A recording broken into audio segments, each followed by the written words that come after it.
26. October 1930.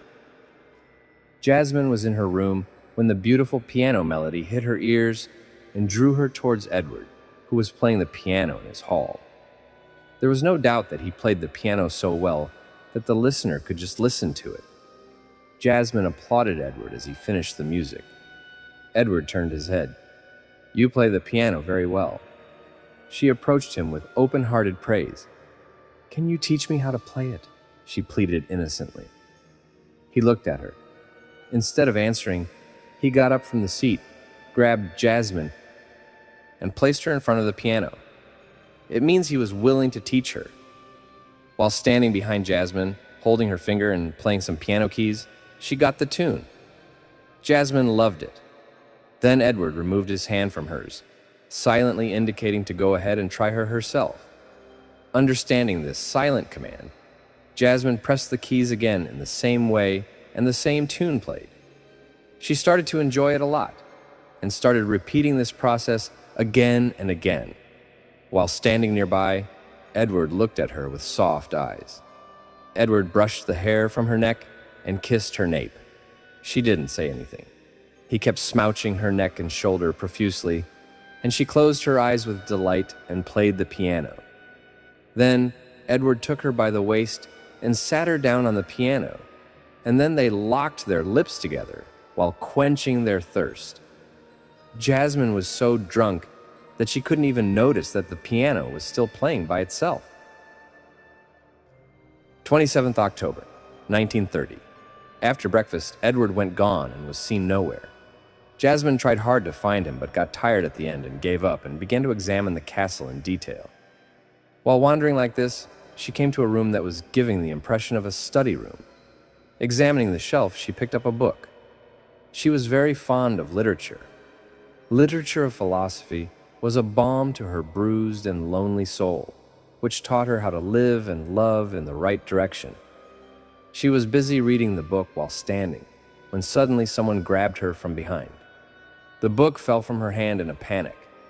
It was Edward, who was kissing her face and neck badly. "Edward, what are you doing? Leave me." She wasn't ready for this attack and panicked while trying to free herself from his aggressive behavior. Edward jerked her around and pushed her against the wall, grabbing both of her hands like a mania. Once again, he started kissing her like a hungry beast, which felt like a scraping for Jasmine. A strange growl was heard from his mouth. He was not normal. It looked like he had a severe seizure.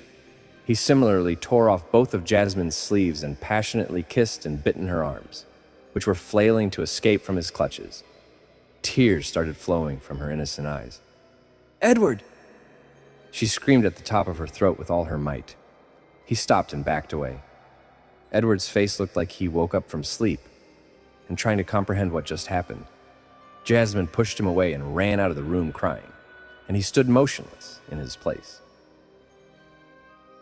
Jasmine had been locked in the room since morning, and now it was night. Edward had knocked on the door several times and returned disappointed, but she didn't miss a beat. She was lying on her crotch on the bed in the same tattered gown when she felt a growl and straightened up. It was Edward coming this way. "How did you get in?" She stood up in surprise. Instead of answering, he came closer. "I don't want to talk to you. Get out of here." Jasmine angrily pointed towards the door. Ignoring her anger, Edward grabbed her hand and pulled her close, locking his lips with hers. He passionately started kissing her while wrapping his arms around her waist. Jasmine scowled and tried to push him away from him, but couldn't. He had constricted his boundaries. Jasmine realized that this touch was different from the one in the morning. There was no frenzy or terror in him, but only tenderness and love that gave her a delightful peace. Her anger subsided, and her hands, which were trying to push him away, were now wrapped around his neck. He slowly pulled away, and both looked into each other's eyes. Edward's blue eyes seemed to apologize to Jasmine's darker ones. Edward scooped her up in his arms. Her fragile body was easily cradled in the arms of the huge Edward, who carried her outside. He slowly climbed the stairs to the upper room. During this time, she remained calm in his arms. She, who was very angry with him and had a firm intention of going back, forgot all her anger as soon as she got his touch. She didn't know what magic was in his touch, so she became all helpless. Coming into the room, Edward sat her down on the bed, and standing in front of her, he pulled a red strip from the pocket of his black long coat. "Please don't close my eyes." Sensing his intention, Jasmine pleads with him. He bent down a little and then captured her lips with his own, eating her pleas with his desire. Jasmine closed her eyes vulnerably, and at that moment Edward blindfolded her without parting her lips. Due to her crumpling, she could not resist now that Edward had laid her on the bed and pulled the strings of the white curtain. The curtain fell all around, and a while later, he was evoking her moans with his hungry groans. To 28th October, 1930. Then a new morning descended on the earth and came in through the windows. Jasmine, who was sleeping alone on the bed wrapped in a white sheet, slowly woke up. Even today, her body was aching severely. Edward was still not in the room today and had arranged her light pink cotton gown on the couch with a sticky note, as always. She came to the couch with a white sheet wrapped around her, picked up the note, and started reading. Breakfast at 9 a.m. was the same monotone message. Strange, man. Only one word came from Jasmine's mind while reading this. Taking the gown, she went to bathe, and after getting fresh, she came down before 9 o'clock, contrary to Edward's order. As expected, there was no Edward in the dining room and no food or drink on the table. Then she came to the kitchen curiously. There was a sound as if it had not been used for a long time. "Told you to come down at 9. She turned around at Edward's blotchy voice. He mounted with a solemn expression, while dressed in the same black long coat and black jeans. She had been seeing Edward in the same attire since she had arrived. "I couldn't wait till that. I have to talk to you. I want answers to my questions." "You're not allowed with any questions," he reminded her. "But I still will, and I want an answer too. Why do you blindfold me every night before you sleep with me? Where do you disappear, leaving me alone in the morning?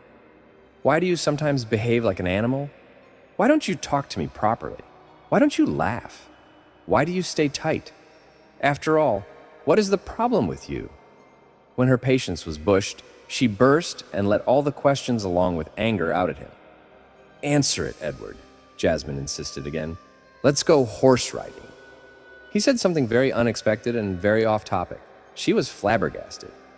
"What am I asking you and what are you saying?" Jasmine assumed his state of mind was very questionable. Edward gave her a hard look. "I won't go anywhere until I get answers to my questions," she decided obstinately. For a few moments, both stood looking into each other's eyes. Edward's blue eyes were impassive. Jasmine's brown eyes were waiting for an answer. Suddenly, Edward pulled her close and locked his lips with her eyes, like always hypnotizing her with his thirst. After a few moments of resistance, she was weak like a homeless puppy. A moment later, when Edward released her, Jasmine melted in seconds. Now there was no stubbornness on her face. "Let's go horseback riding," Edward repeated. Instead of arguing like last time, she nodded in agreement, completely forgetting that she wanted answers from him a while ago. The greenery around the castle looked quite beautiful in the golden sun. The quiet atmosphere was interrupted by the sound of running horses. The white horse was running at a steady pace, with Edward riding on the reins and Jasmine sitting with her legs crossed in front of him. Jasmine's loose brown hair was blowing in the strong wind, not only making her more attractive, but also touching Edward's face. Jasmine wrapped all her hair and swept it forward over her left shoulder. As a result, the open neckline of the gown made the right side of the neck quite prominent. Edward gently caressed that part of the neck with his hot lip. This unpredicted action gave Jasmine a strange feeling. Edward slipped her gown slightly below her shoulder and left the touch of his lips there as well, making Jasmine even more tempting. She titled and looked up at Edward. He was also looking at her with his head bowed. The distance between the two was very trivial. Before their lips could cover the distance, Edward pulled on the horse's bridle as he approached. The horse stopped. Edward got down himself first, then grabbed Jasmine by the waist and took her off. She began to look around. It was quite a hilly and green place, with some thick trees. Edward moved forward, and she followed him. He stopped after a short distance. Jasmine also came by and was shocked when she saw the scene in front of her. They were standing in a high place, from where the entire city could be seen far below. "Wow," she gasps with delight. "It looks so beautiful," she said, turning her head to see that Edward was no longer there. Looking for him, Jasmine looked around and found him sitting on the grass while leaning his back against the trunk of a tree a short distance away. She ran towards him. "We will spend this afternoon under the shade of this tree, okay?" she said cheerfully, sitting next to him. He didn't say anything. "Are you angry with me because I left you and got married with the will of my family and did not meet you for so long?" Edward shook his head thoughtfully. He was indeed a strange man. "Then why aren't you talking to me properly?" She asked the same question that was still unanswered. "Because our company is very short, you're only a guest here for a few days, and you should not be deeply involved with me," he said in his intoxicated voice. Jasmine couldn't reply immediately and silently stared at his cleared face, which was devoid of any emotion. Jasmine had promised herself that even if she was a fake Lisa, she would gradually take away his sadness with her care and love. It was in an attempt to fulfill this promise that it happened. "Look, Edward, I know life isn't easy, we don't get what we want every time, but maybe that's the beauty of life. I heard somewhere that if you get everything in life, who will you wish for? Some unfulfilled desires make life exciting. What we could not find in the past, and what will be found in the future, and what will not be found. We should not be saddened by these concerns. Leave the worries of the past and the worries of the future, and just live today. Life will automatically seem beautiful and easy." Her manner of explaining life to Edward was so simple, so natural, that Edward didn't even bother to blink and just stared at her. She further proceeded with her wisdom. "Yes, I agree with you that I'm a guest here for a few days, then I will leave. But we should not associate our laughter and happiness with others, to the extent that they take our laughter and happiness with them when they leave. We do not need others for our happiness. We must make ourselves happy with our existence only. For ourselves, we are the most deserving of our love." She wanted Edward's eyes to look away from despair and indulge in hope. There was silence between the two now. Only the chirping of the birds on the tree could be heard. Edward held out his hand as if asking for hers to hold his. Jasmine reluctantly put her soft hand into his strong one. Edward pulled her close, and she fell straight on his chest, meaning he wanted to lay it on his chest. Instead of resisting, Jasmine rested her head on his chest and calmed herself down. Both of them spent this entire afternoon in the shade of the same tree. 29th of October, 1930. Jasmine was lying on the bed reading a book, when suddenly a pained male scream was heard, scaring and alerting her at the same time. She ran to Edward's room, where the door was sealed. "Edward, are you okay?" she called, panicky, knocking. But instead of getting any answer, a rumble and a roar were coming from inside. "Edward, open the door!" She began to fear that Edward might have taken a turn for the inferior. Suddenly, the door opened, and she was stunned to see Edward. His blue eyes were glowing red, his hair was tousled, and his face looked strangely horrified. "Edward!" She trembled for a moment. He directly grabbed Jasmine, pulled her to him, and started kissing like a mad, deranged, inhuman entity. "Edward, leave me!" She tried to get away from his harsh grip and attack, while flustered, but she couldn't. Edward threw her on the bed and tore off her gown. She was stopping him while crying, but he frantically scratched her body with his nails and was trying her every pleads and swallow with his mouth. The action that used to be a source of pleasure in this activity today became so painful that she lost consciousness. But he continued to gratify his lust without caring about her, and after a long time he fell beside her, as if the life had gone out of his body. Jasmine was comatose. Edward's dark blue eyes were also closed, which slowly opened after a while.